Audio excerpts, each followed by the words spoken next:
I want to thank Steve for letting me do the introduction. Now, our speaker this evening is certified coach and speaker, Scott Epp. Scott Epp graced Coffee Chat with his presence back in 2012, and he shared some wisdom with us then. We're especially lucky that he's coming back tonight because this may very well be the last live speech that he will be giving in this entire continent. He is moving with his family to Australia. Now, Scott is a certified life coach and speaker, but what really matters is not even that, and it's kind of cool that he grew up right here in Saskatchewan, a small town farm boy near Laird. But you know what's really cool is that he genuinely cares about people, and he does coaching one-on-one over Skype and is live for about 2 more weeks in Saskatoon, and then I'm assuming live in Australia, so the Aussies will get luckier. And so tonight, if everybody can join me in giving a big round of applause to Scott. Scott is going to talk to us about faith in business. So, without further ado, Scott is here to tell us about faith in business, and we'll just give him a great big round of applause. All right. Hey, thank you, man. That was great. That was great. Thank you so much for this opportunity, Steve. Thank you for this opportunity. This is really an honor and a privilege to be here and get to speak with you.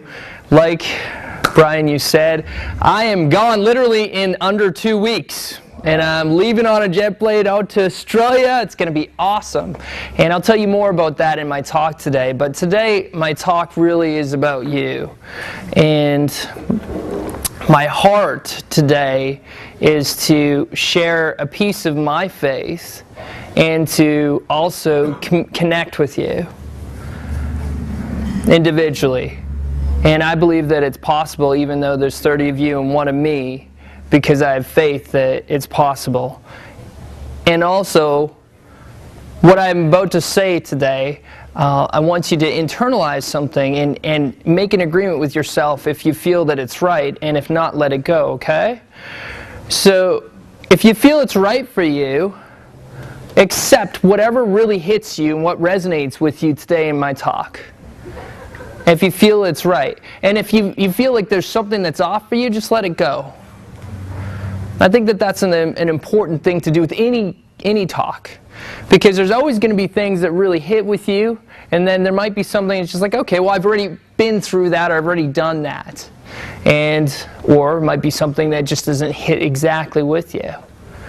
The important thing today is to understand, and my goal is to help you understand a little bit more about what faith is and how I've managed to really just like live by faith, walk by faith in so many different ways. And I'm honored, Steve, that you asked me to deliver this talk, because Steve is one of my clients, and we were taking a walk just a week ago, right? About a week ago. And he said, Scott, you want to speak at the speakers forum? And I was like, sure. That'd be awesome. And he said, well, I've been thinking about a talk that I'd like for you to talk about. He's like, okay, what? I want you to talk about faith. I was like, really? Okay. I haven't given a whole testimony or a whole talk on faith, and I'm honored that you decided that this would be the talk for today. And it's also something that will hit everybody at different points and different levels.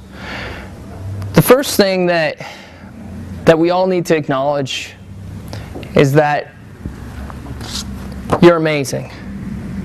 You're truly amazing. And because it's a faith talk, I'm going to have some music playing in the background, because that's, I think, appropriate for this talk. And as we kind of get into this place a little bit later on, we'll have an opportunity to do a little visualization together. And in this visualization, you'll have an opportunity to go deeper in your faith. But first of all, who believes that they're amazing? Yeah, right on. You're amazing. You are. And just as you connect with that, how amazing you are, say it out loud. I'm amazing. I'm amazing. I am amazing. I am amazing. Yeah. You're amazing. Thanks, buddy. Thanks. And look across the table and tell that person out there, you're amazing. You're amazing. Yeah. Yeah. That's it. You were created amazing. In the first place, you were created as an amazing person, an amazing being. My wife is pregnant right now, and she's really showing. It's like this last month, from month 4 to month 5, was like, phew, like this. And as I can, start to feel the baby move, I'm just speaking that over this tiny little child. We saw the ultrasound, the second ultrasound of this little baby, and it's got this like cute little forehead. Nicole thinks that it looks like her side this time. And as we're talking over this child, I'm telling this little tiny baby, you were created amazing. And he or she is, in the very first place, absolutely amazing. And same with you. At the very, very, very beginning, you were amazing. You were created that way. And Steve, you've heard probably about 10 of my talks, and I often start off in my talks with that statement, is that I'm amazing. And why do I do that? Because so often I've found that that's the one thing people are taking away. I just did a managers conference for a bank here in Saskatoon, and managers from all the districts came out, and in the thank you letter that I got from the district manager, the one thing that she wrote that really picked on, apparently it's gone wildfire in their bank, was that everybody's saying that I'm amazing, you're amazing, and that's picked on. She says it's really caught on. It's like, okay, well I said other good stuff there. It's like, what about like my lion piece? What about, all of the intelligent stuff that I said? Or what about the slides that I showed them that, really proved good stuff? But that's what caught on. But in the end, there's a point where you have to really just embrace that. And I encourage you as well to look in the mirror in the morning and just look in the mirror and just say, hey, I'm amazing today. I'm amazing. I've been created that way, and that's it, period.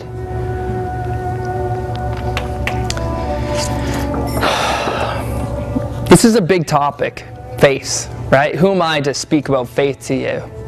I'm just a man. I'm just like an ordinary guy.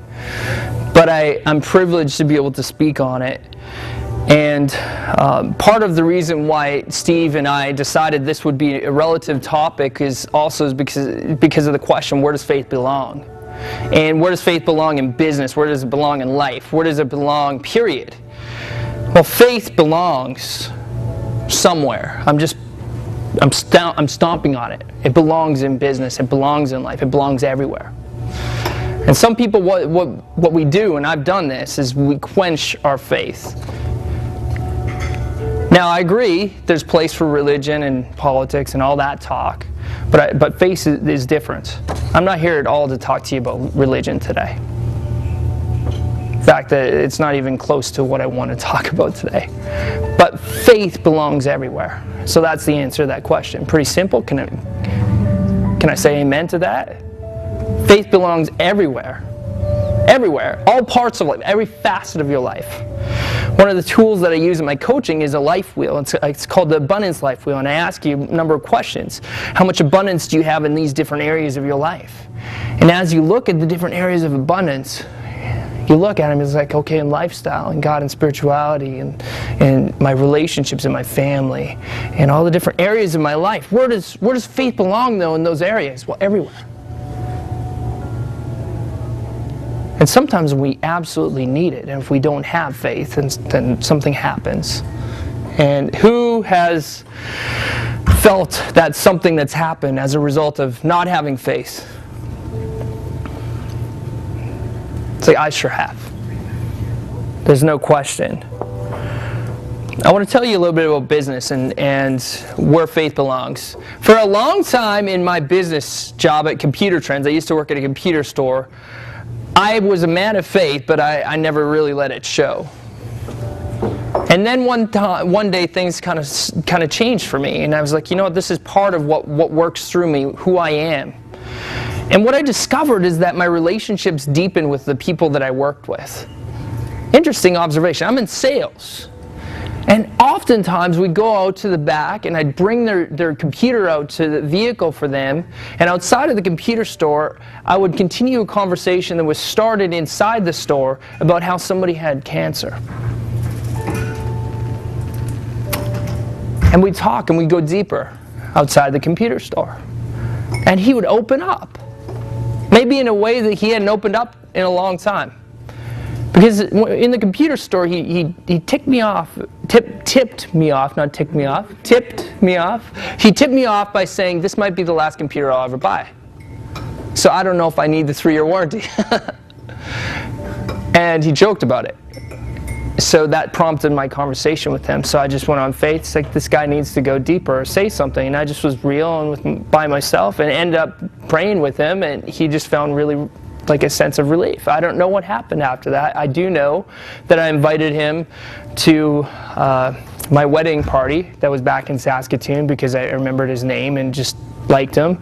And his wife said that he had passed away. I would talk to my clients as if it mattered that they bought computers. And what is a computer? What is a TV, really?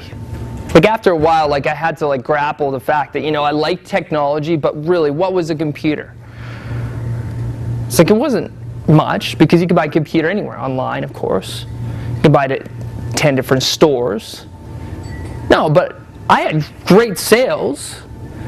But part of that was because I connected with people and I brought my faith into it. And the way that I brought it in wasn't like, hey, I'm going to talk to you at a certain point, you know, about like religion or something like that. I never brought up religion. How about where I am now?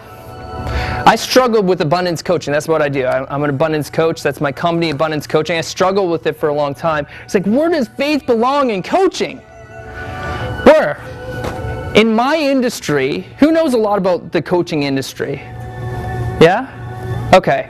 In my industry, there's a lot of talk about personal power. Who knows that? Personal power is great. I believe in personal power. There is a point in your life where you need to be like Rocky. If you get punched and you get knocked down to the ground, you need to get yourself back up and keep on going. Because it doesn't matter how hard life hits you, it matters that you keep on getting back up and you keep on moving forward, right? That's personal power. You need to have the personal power to go and move forward and have determination and have the attitude, have that winning spirit in order to get back up and keep on going. But there's a point where personal power can only take you so far. You hit this wall and you're like, okay, I'm ready, I'm going. I talked to a friend today about this personal power thing, and he's like, yeah. It's like, you can only hear that Colonel Sanders failed 100 times before he finally started his franchise. There's only so much that you can do with that, right? Personal power is really good. It's important, right? You need to have that determination, but there's a point where you can't do it on your own. There's something bigger than you. And you know, if this is an uncomfortable part, that's good. Because all of us have to wrestle with the idea that there's something more out there. There's something bigger out there. There's a bigger cause. There's a bigger reason. But there's also a bigger why for you. There's a bigger reason for your life. But here's the hard part, right? The hard part is that there's hard times out there. And you know that there's hard times, okay? And what happens when you get knocked down like Rocky? You know, what happens? You know, do you sit on the ground? Do you sit knocked down? It's like, that guy's too big for me? Or do you get back up and put your guard back up and get back up and keep on boxing? Right? Because that's what life is like. Right, Manus? You got to get in that boxing ring, and then sometimes you got to know, it's like, okay, I got to ease off a little bit, and sometimes you've got to jab, And sometimes you got to get yourself out of the corner, whatever it takes to get out of the corner, right? But sometimes you just have to have faith that you're going to get through it, right? So who knows that there's hard times? Who has a hard time that's going on in their life right now? Yeah. It's like, yeah, kind of? A little bit? Okay. 90% of the room put their hand way up, and I had about, the other half. Who was lying? Yeah? Yeah? Okay, that's okay. Thanks for acknowledging that. Cool. That means I get to pick on you later. Is that okay? All right, awesome. Perfect. So the point is that there's hard times for us, right? Okay? Who's sick and tired of getting punched in the face and getting knocked down? Yeah? Okay. All right. Personal power says just get back up, keep on moving forward, and everything's going to be okay as long as you keep on moving forward, because that's how winning's done, right? That's powerful, that's important. But there's a point when you need to have faith. Just like this song is saying here, give me the answer, give me the way out. Give me the faith to believe in these hard times. This is like a cry out. Sometimes it's okay to have this cry out, give me the answer already. Give me the way out, man. Give me the faith. I gotta get out of this hard crap. I'm sick of being here. And sometimes that's where the power comes. I'll tell you what, I've been in those hard crap places. And some of the people that know some of my stories know that. And here's the point. In this story here, it says I was a place when I had an opportunity to go off and go to Europe. But I wasn't going through a great time in my life. I was single and I was wanting to be married. And I wanted to meet with God, and I was like, man, I can't hear him anywhere I go. I cannot hear my God. I can't hear him. So I'm going to go take a trip off. So I went off and I saw the Mona Lisa, and I saw Venice, and I saw all kinds of places in Italy. And I was like, somewhere on my Europe trip, I'm going to find God. I'm going to meet with him somewhere. And I searched for him, and I thought, you know what? I'm going to find him in one of those big, huge cathedrals. I'm going to find him somewhere there. And I was like, you know what? I'm going to find him. There's no way that I'm not going to find him in Italy. In Venice. Yeah, Venice, right? There's lots of love in Venice. I'm going to find him there. I'm going to go out to the chapels. And I did. And I searched for him, man. I searched for him in the midst of all the busyness. I tried to find a silent place, and I'm like, God, I want an answer. I want to get married. For me, it was a tough place for me. It was years of being single, and I was sick of it. I was tired of it. And sure, I partied. I was with my best buddy, and he was a big-time partier, and I was kind of a partier. But man, he'd do extreme things, and I was like, okay, well, I'll come along. And we drank a lot. We had a lot of fun. And it was a great trip, but I knew before I went there that I wanted to meet with God, and I wanted some answers. I wanted to get through my hard time that I was going through. I searched every street that I could find, I was like, God, where are you? I searched all the museums, and every single day I had this motive for weeks. I'm going to find you, God, and you're going to tell me the answers that I need. I looked at the paintings of these beautiful places, man. It was gorgeous. Not even a whisper. I just felt like they haven't even heard a whisper from God. But finally, in Florence, Venice, and all these places, I had an opportunity to go to a new place. I had an opportunity to go to Switzerland. And when we went to Switzerland, we took a train from Stechelberg up to Istanbul, and then we took this gondola up to this place called Gimmelwald. It's up on top of a mountain, and then there's more cliff up here, so the mountain continued up. So we're staying on halfway up a mountain. And I was like, wow, this is cool. And I was like, I can meet with God here. And I set myself out an agenda. I was like, okay, God, I'm going to take an entire day. My buddy went in a different direction. This day I said, you know what, I'm taking my own way. I'm finding my own path, and I'm finding it because I'm seeking you. I want answers. I'm sick and tired of this hard time that I'm going through, and I want answers. We're at the Mountain Hostel, man. This is a place where parties happened. Wasn't going to happen there.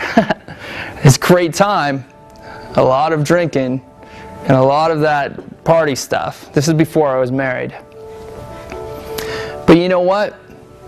When I decided that I was going to take that walk up, I went and I searched for him in the mountains. And I remember just looking out and looking out at the scenery, looking out at the glory, just looking out at the beauty of God. I was looking out at the trees and the majestic cliffs, the Jungfrau Mountains behind me, the second tallest cliff in all of Europe. And as I walked up, I found this waterfall. And I said, this is it. And I just knew in my spirit that he wanted me to go walk and go underneath that waterfall. And he's going to meet with me there. So I walked and I found my way behind that waterfall. And as I walked and I found my way behind that waterfall, I can't hardly even explain it. But he came upon me. And he came through me. And I had some paper and I started journaling. And I started thanking God for certain people in my life, people that had made a massive difference, and thanking him just for those people and writing just like pages and pages for these people.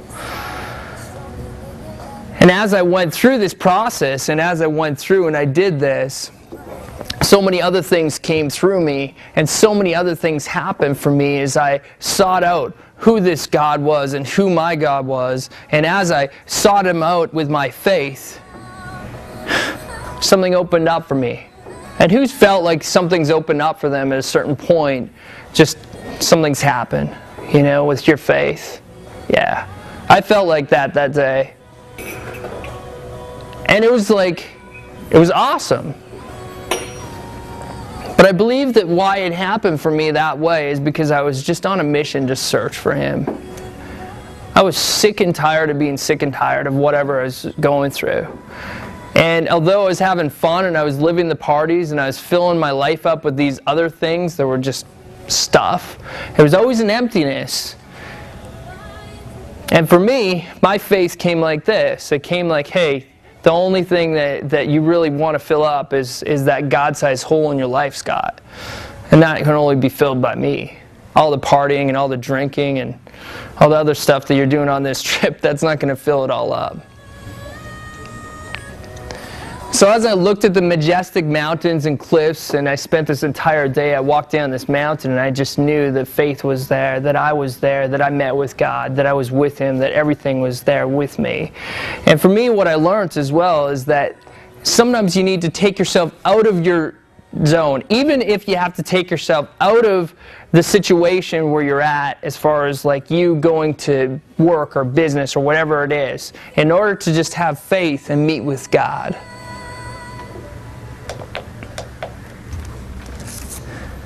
The next day I went skydiving. Jumped from 10,000 feet up in the air, and I was totally free. A whole minute up free falling in the sky. And it was absolutely incredible. Absolutely incredible. One of the qualities that I've discovered in the last little while, and we just talked about this, Gary, is the quality that I believe is missing. And it's probably, in my opinion, it's the quality that is in the most demand out of any other quality. And it's the quality of optimism. I see time and time again people that are pessimistic, that fail to choose optimism. And who has felt like friends that failed to see optimism? Yeah. It's like, oh yeah, I know it. Who knows that they're not optimistic a lot of the time? Yeah? Right on, okay. Who's lying? Who lied? I talk to so many people, And all it is just another story about how they couldn't get out of this situation, how they couldn't get out of that situation, and life was just stuck. Everything was about how this happened, and then that happened, and then this happened, and then that happened, and then it's just like, oh wow, I just had an opportunity to have a moving sale. We sold everything that we basically own in a moving sale this past weekend. And it was so liberating. It was freeing to be able to just like live. Our house is totally vacant right now. It's just like there's like nothing. The couch that you sat on was being moved out the minute that I left our house. Gary was just at my place. And it's just like, wow, it's just like it's empty. And in this garage sale, we gave great deals to people. $5 for a 4-man tent. And some people are just like, you know, hey man, you want this little iPod player? Cool, $10. $5 for this, $1 for this, and then people would still barter with you, right? It's like, I've got this whole big pile of stuff here. I've got a hammer, a screwdriver, a wall clock, and you know, I want the fern in the house yet.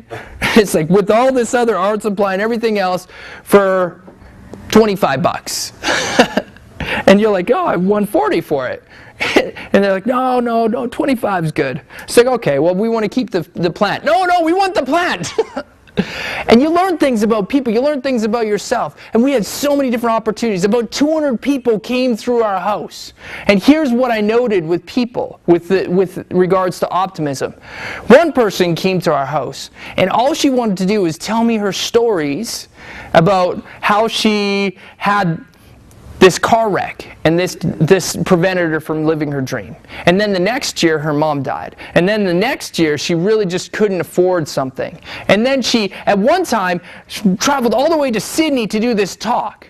And she was like, wow, cool. She's like, oh, but you know, I really can't see myself doing it because this, and this. And it's just like, and it was story after story. And she's just buying a $30 table. You're getting like some pretty cheap coaching here. And it was like a 30-minute conversation. 3 times because she had to come back. The point is that there's that story, and then there's these people that are just so gracious. This young man came to our place, just saw the sign, and brought his 2 sisters. First of all, that is cool. A young man, 20 years old, bringing his 17 and 16-year-old sisters, freaking awesome. I think that's really cool. I have 2 sisters that are just 2 years younger than me too, so I think that that's cool too. But he brought her there, and he was just like, hey, what do you have? And I'm like, what do you want? And he's like, oh, that lamp looks cool. When I had it in my head, he's like, I want to sell that for $10. How about 5? It's like, sweet. You know? And this over here, she's like, yeah, you need some extension cords for some stuff? Yeah, sure. Oh man, that would be so awesome if I could have some chords. You want an iPod player? Does it sound good? Let me turn it on for you 1 second. That sounds great. Cool. How about we make a big pile for you and then I'll give it to you for cheap? Sweet, that sounds awesome. And I'm like, I'm getting revved up and optimistic that I'm going to help this guy out because he's appreciating. He's like, this is cool. And then he's walking off with all this stuff, beaming about life. Because he has this pile of stuff that he needs, and he's a young guy, just moved into his house. And I said, hey, 1 second, you have a truck, eh? I have a whole box full of bungee cables. You ever use those? He said, oh yeah, here you go. And I felt awesome. And this guy's appreciative. It's optimism. It's the difference between the pessimistic, I can't do it, or this is what happened, and all that. Faith comes through with optimism. Who knows that? Yeah? Faith comes through when you're optimistic. And love comes through when you're optimistic too. I think that it's awesome. So who right now is making a choice to be a more optimistic person? Right on. Right on. Tell your neighbor you're amazing. You're amazing. Yeah. You're optimistic. All right. Cool. Yeah. Now tell yourself I'm optimistic. I'm optimistic. Yeah. I didn't believe you. Are you really optimistic? Yes. Yes. Yeah? Are you really optimistic? Honestly. Yes. Yeah. So optimistic. Are you really? Yeah. No. No. Are you really optimistic? Yeah. Yes. Yes? Okay. Optimism looks like this. Crap happens in life, okay? You get hit down. That's the way that life is. I'm sorry. We can go out there and we can talk to everybody that passes down this sidewalk, and we can ask, are you going through a hard time today? Yeah. Says, you know what? Optimism brings you through. I have a few stories of faith that I want to share with you now. So there's a friend of mine, and he was living in Florida, in Orlando, Florida. He's actually from Europe. And he went down because he believes that he's going to be an actor. And he's faith that he's going to be an actor. So he's out in Orlando. He's at this retreat. And he says, a few days into the retreat, he's like, I got to move to Los Angeles. If I'm going to be an actor, I got to go where the acting's happening. Now, I don't have my visa to go out there. And I don't have any money. But I'm going to have faith that I'm going to go. And he decided that he was going to go. The next day, his friend was talking with another gentleman who happened to live in Los Angeles. In a 1-minute conversation, this gentleman came up to this man, my friend, and said, yeah, I'd love to offer you my place, and you can stay in it. It's in Los Angeles, in this neighborhood. He said, wow, cool. He moved out to Los Angeles. Through, of course, some other hard times and different things that were going on, he continued to have faith. And now he's writing a script for a movie. And he's auditioning for different roles. And he has faith, like incredible faith, that things are going to happen for him. And he is joyful in the midst of that. Because joy in the midst of faith is so important. Another story from this garage sale. We had an opportunity, my wife and I, to talk to this couple, and it was quiet at that time, and they were telling a story of their grandchild, and we had a bunch of baby stuff, and they were buying some baby stuff, and the grandchild was born with intestines out of its body. And the mother was pretty, of course, upset, and, through the conversation and the story, it came out. It's like, how are you managing? It's like, we have faith. We have faith that this child is going to be okay. And yeah, the surgeons had incredible work that they did to stitch it up. And things aren't all in the clear from the story that we heard from them. But that story has also brought their family closer together. And I think that's really cool. Who's heard of the musician Jeremy Camp? Not many people. All right, Jeremy Camp is he's a musician, and he married when he was quite young. And when he married his wife, they found out when they were courting each other that she had cancer. And it ended up being that her cancer got worse shortly after they got married. They thought they might have been in the clear. And through that situation, Jeremy's wife and him didn't have the most romantic of honeymoons. They came back, and he'd pray to God, what's going on here? We want to spend our life together. And unfortunately, before the first year of their marriage, she passed away. The next album that he wrote was called Walk by Faith. And one of his songs on that album was just that. And I heard his testimony as he shared it, very sorrowfully, but also somehow with faith that he found. And the lyric goes, I will walk by faith even if I can't see it. Now, how does a man walk by faith in spite of that circumstance? Well, I believe that you have two choices. You can get bitter and angry, or you can believe that there's something you can't see. So often in our lives, there is more that we can't see.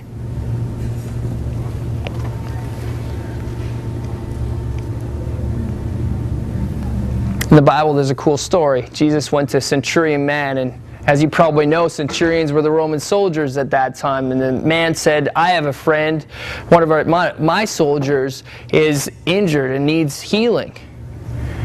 And Jesus said to him, he says, okay, well, where is he?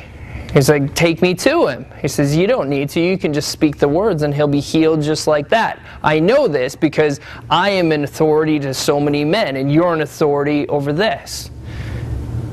In that moment, that man was healed. And he said to the centurion, surely there's a rare few that have faith like you.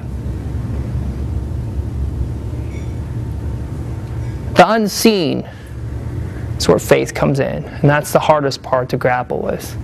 When we don't know our situation, we don't know our circumstance. And when it gets hard, sometimes we have to rely on that perseverance, right? Who's feeling like they have to persevere right now? There's some perseverance that has to happen, maybe.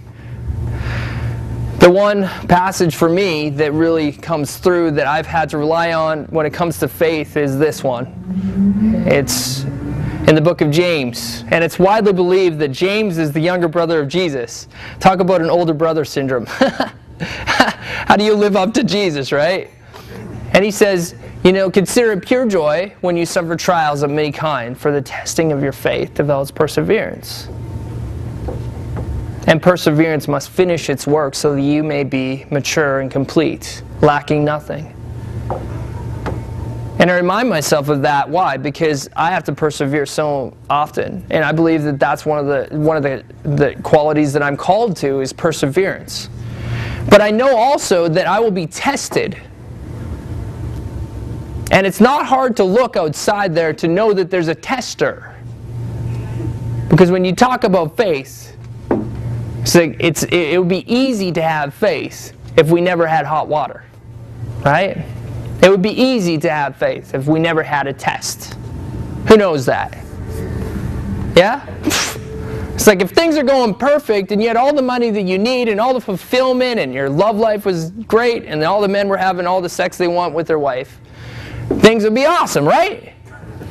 Yeah, sure.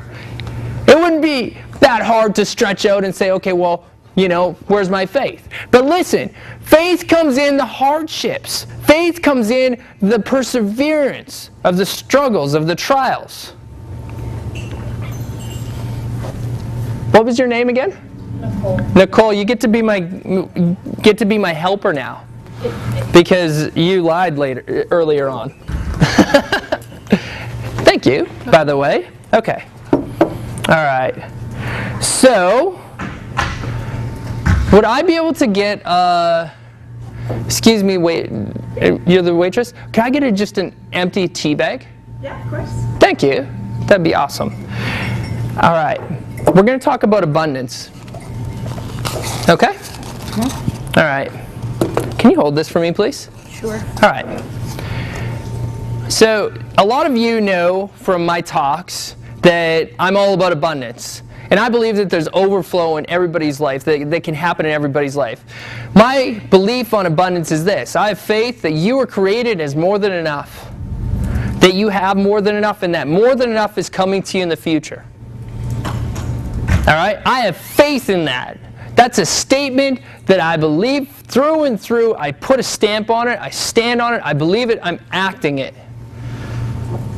Now I have to remind myself I'm imperfect. I fall. I'm a wretch. I screw up. I lie. I cheat. All that stuff too. But when I bring myself back to that center, it's like I was created just like that little infant that's growing in my wife's stomach right now in her womb. That little infant is created as more than enough today. It's so worthy. It's worthy of life. It's worthy of all the opportunities. Who's going to steal those opportunities away from my kid? They have to come through me first until that child is old enough to make its own stand. But listen, that child is worthy. That child is worthy of abundance. That child is worthy of more. I have faith in that. Thank you. And secondly, he or she is created, is today more than enough. And in the future, that child will be more than enough. Same with you. So this is what abundance looks like. Okay, ready? Mm-hmm. Okay. Abundance is like this. It's an overflow that never stops. What happens when it hits the top? Surface tension? Is that abundance? No, it's going to keep on going forever. Well, what do? You got more than enough. Now, if you can hold it there, that'd be good. If I kept on pouring, this is abundance. Imagine that this is a hose that never stopped. You could go for a long time. That's for lying. Listen, abundance is here for you, and it's like this cup that keeps on overflowing. It's just like, I have more than enough here. He's like, you could drink some, but as long as this is happening, you could keep on drinking the beautiful water of abundance and keep on going, right? You could, right? It's like a wellspring. It's just like, it's keeping on flowing and flowing and overflowing and overflowing. Okay. Here's where scarcity happens, okay? It's like, but you're dripping so much. You're wasting so much. Right? Okay. Steve, come here. All right. Who else wants to volunteer? Come on. Come on. Deborah wants to volunteer. Yep. Come on. It's not dangerous. All right. Perfect. Rick, you want to volunteer? All right. One more volunteer. You want to volunteer, man? Sure. All right, cool. All right, beauty. Give him a round of applause. Thanks for being brave. Beautiful, cool. All right, so there's a little bit of a trick to this, okay? All right, we're going to illustrate abundance here, okay? All right. So this is what's going to happen, okay? You have more than enough, Nicole. I have more than enough. Yeah, say it. Okay, Steve, how much do you have in there? The cup is half empty. Okay, let's see. In reality, it's empty, isn't it? Right? Okay, it's an empty cup. You have scarcity, don't you? I have opportunity. Yes, you have opportunity. Yeah. That's awesome, man. That's great. Cool. Beauty. Cool. How much do you have? Nothing yet. Nothing yet. Right on. Cool. What do you have? It's full of air. All right. That's cool. That's right. What do you have? I got a cup. Yeah, you have opportunity, right? Yeah. Optimism, right? Optimism? Yeah? Cool. Okay, we got optimism. Okay. So we don't have lack, all right? Now let's look at how this works. Steve, quick. All right. Okay, now you, quick. You need some too? Okay, quick. Now we get more. All right, your turn. All right. Now as it comes, that's it. Perfect. Come on. Get over here. Rick, you coming? All right. What? Look at that, man. Okay, cool. All right, we need one more. There we go. Woo! Abundance, ladies and gentlemen. Abundance. There is more than enough. And as long as this still keeps on happening, all of our cups can be filled. And in the same way, abundance happens in our lives. And sometimes it comes from other people. But when we look at things optimistically with overflow, that's what happens. Woo! Yeah, it's a great little analogy. All right. Right on. Sweet. All right, give him a round of applause. Right on. Very cool. Very cool. Well worth the opportunity to get the floor wet. Well worth it. Well worth it. It's just water, exactly. But you know what? How can you apply that? Let's do a quick round of any takeaways from that analogy. What are you taking away from that analogy? Opportunity flows from others. Yeah? Right on. Opportunity flows from others. Perfect. Cool. What are you taking away? I was thinking that, well, with the scarcity idea and whatnot, kind of like how if you have skills or talents that you can share and give out to other people, you shouldn't worry like, oh, but then I won't have time for my own stuff.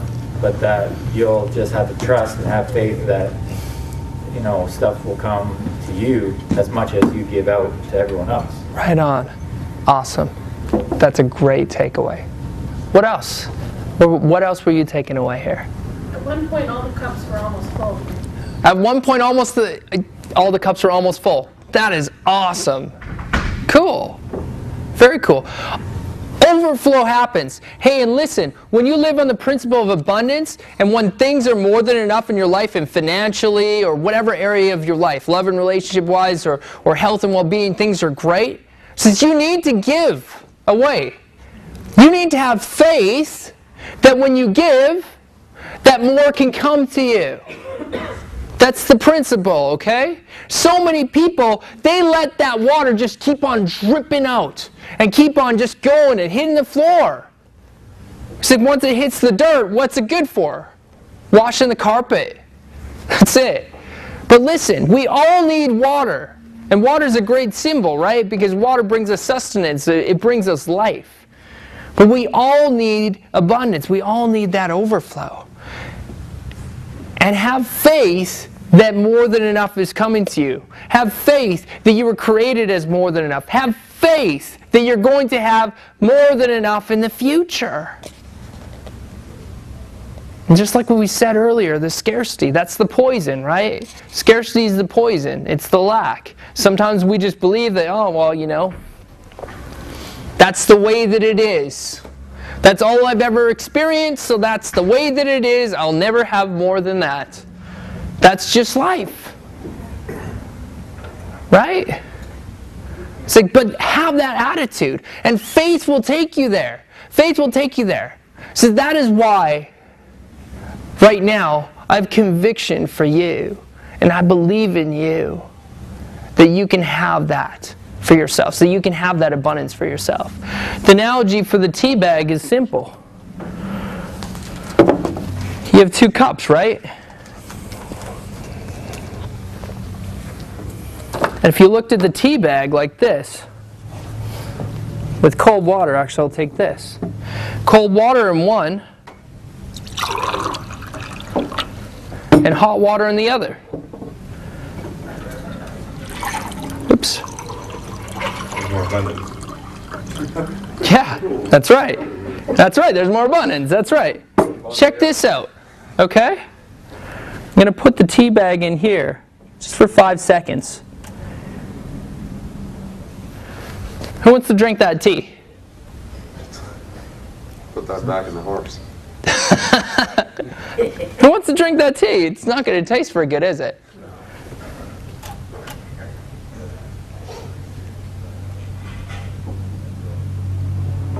In 5 seconds, you're already starting to see the coloration, aren't you? Big difference, isn't there? I like that analogy. Why? Because really, our faith comes out when we're put in hot water. Our faith comes out when we're put in hot water. And the same as that quote that I told you earlier. Consider it pure joy. Joy! When you suffer trials of whatever kind. Because you will know that the testing of your faith will develop the perseverance that you need to keep on going. Not the personal power that you need to keep on going, the perseverance that you need to keep on going. So that you may be mature and complete, lacking nothing. Who would feel awesome if they were mature and complete, lacking nothing? Yeah, that would be great. Cool. Then you need to make a shift. Who gets that? The shift. There's a shift here, right? Right? Am I talking about a shift? Yeah. So part of that, this is the difficult part, right? If you accept and receive the shift that can happen, right? With this tea bag over here and say, okay, I can have faith over here. Like we said earlier, it's easy to have faith when it's all easy. When you shift, you can have a beautiful cup of tea. But a lot of you right now are drinking some god-awful tea. And it doesn't taste very good, does it? And that's what's always going to happen, kind of like the definition of insanity. You keep on doing those same things you've always done, you're going to get the same results over and over again. Who feels they need a miracle today? Show us one. Yeah? Sure. I have faith for a miracle. Yeah, no, really. Who feels like, honestly, this is a tough question. Who feels they need a miracle? I'd like one. That'd be cool. Yeah. Yeah? Yeah. No, do you need one? I don't know. Okay, who needs a miracle? All right. Who has bravery to come up here and share what that miracle is that you need?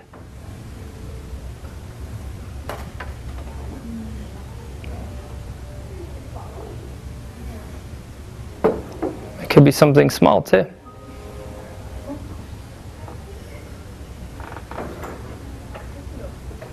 And it's okay if nobody comes.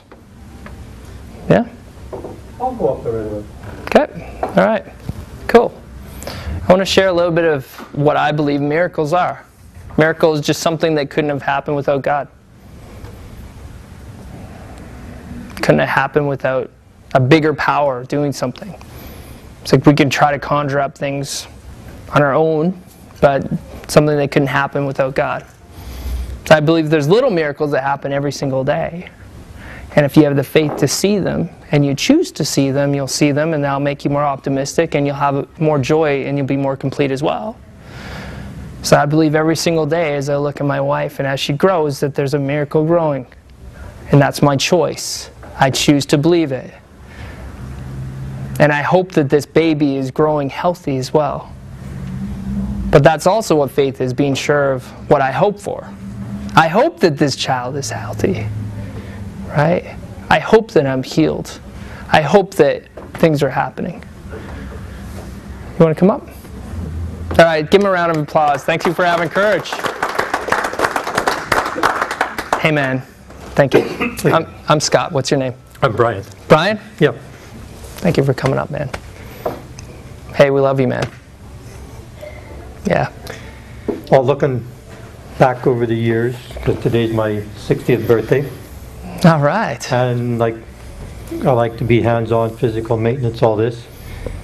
And part of me says, but it'd be a miracle if I had health like I had when I was about 20 years old. So as he's talking, looking back, I can say, okay, it changes over, the subtle changes of maybe not being optimistic, not paying attention to what's going on, say now, I'm sort of in this situation where I am at 60, say, well, I don't move the way I should, but what is the reason I don't move so good? And all I can kind of say is maybe over the years I kind of ignored these points. Like I went to a physiotherapist, sure, he's working on it, he's getting them back, but as he's going through all these muscles and everything, say, yeah, I kind of remembered when I sprained that, and I did this, and I fell out of a tree 20 feet up, and I kind of run into this, and I tripped on this. So over the years, things like this, and right now I say, yeah, it would be a miracle if all this would say, it's gone. I got all my health back so I can enjoy the rest of it. Keep on going. Right on. Awesome. Awesome. So I think I'm getting there. Like, I've been using some techniques to like wake up in the morning kind of. I kind of use like a different one. I'm working on it so far. Like, so you got to have faith to do it. It doesn't seem like it's working, but maybe in a way it is working because it's the infinite mind, prime creator, source of all that is. If I go to bed at night time, I might say, okay, I want all these health problems to go away. I don't want these aches and pains. I don't want this limp, and I don't want this. I want my flexibility back. But maybe that's in a way of just kind of letting it go. Well, here's a physiotherapist saying, hey, I can do some stuff for you, but you got to turn it over to God or Source so you can get better. But you didn't have these ideas or thoughts that just occurred overnight. It was kind of a pattern that you had through your lifetime. Mm-hmm. So now I kind of got to go back and look at it and say, okay, can I change part of this right now so that I don't have that problem? Say, okay, if that exists in health, then what other areas in my life that it's working on too, that I've got problems like that? Say, hey, I'm sort of against a wall here. No, I don't want that wall. I just want to keep going. But I want to enjoy it. I want to be optimistic. Like Scott says, yeah, you got to have the faith in there. To me, if you don't have the faith in there, sometimes you say, then what really is life about if you don't have the joy, the abundance? Sure, it doesn't look that way lots of times of what's going on, but there's still things in there that God has a sense of humor about. Even what I'm going through, He does have a sense of humor. All right, awesome, cool. Oh, yeah, stay up here for a second. Okay. So, what would you say if you were to be succinct? It says Brian, right? Yep. Brian, if you were to be succinct and say, okay, my miracle request is this, what would you say it would be?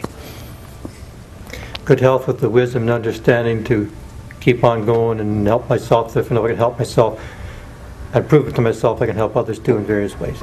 All right, cool. Would you mind if I pray for you? Go right ahead. All right, cool. All right, so I'm going to pray, and you guys can take what your miracle is that you want and receive it for yourself as I do this, okay? I believe that prayer is a vital part of faith, and it brings out, in order to pray, I think that you need to have love for people and humility, and you need to surrender as well. You surrender to the fact that it's not up to you. It's up to something bigger. It's up to God, okay? So right now, just think for yourself, what miracle do you want? All right, and I'm going to just pray with you, Brian, and also with you, okay? All right. God, you're an amazing God, and we just thank you for Brian. We thank you for everybody that's chosen to be here today to talk about faith.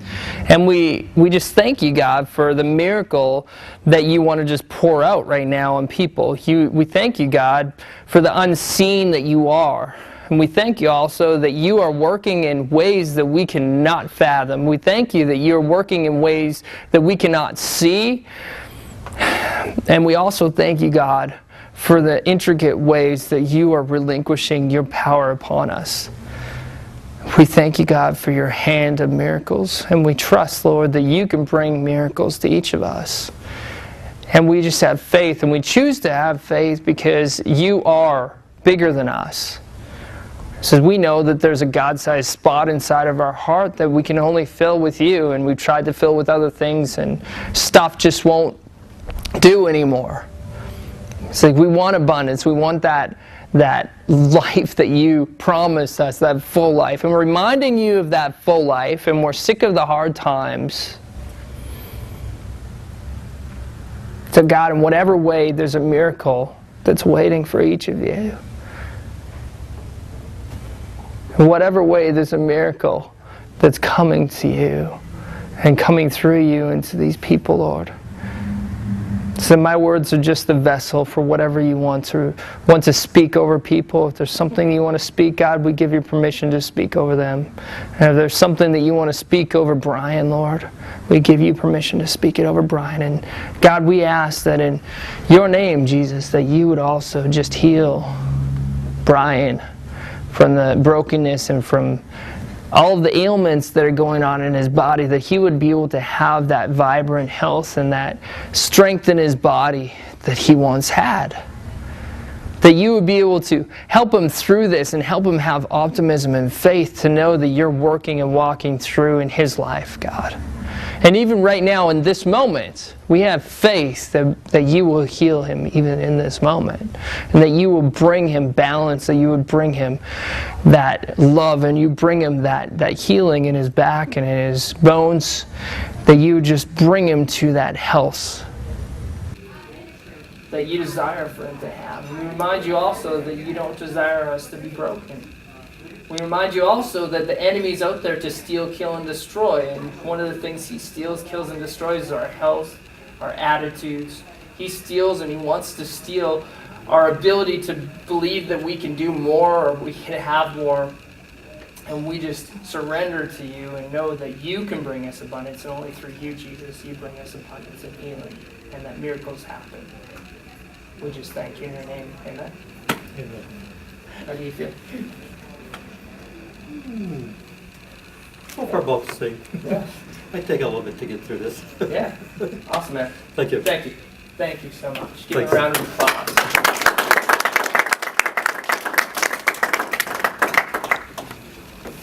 Does anybody else feel anything? Let it just come to you. Have faith that God wants things to happen for you.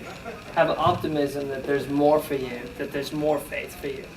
That faith belongs in everything, man. Faith belongs today in your life. Wherever you are at on your journey, because we're all on journeys. You know, accept and receive whatever you need to accept and receive from this talk, and let the rest just sit. And I encourage you as you go about your days, and I go off to Sydney, that you continue your walk in faith. Because a walk without it is a walk of loneliness and scarcity. But a walk with it is a walk with overflow and possibility and optimism and abundance. So may you go today and walk by faith.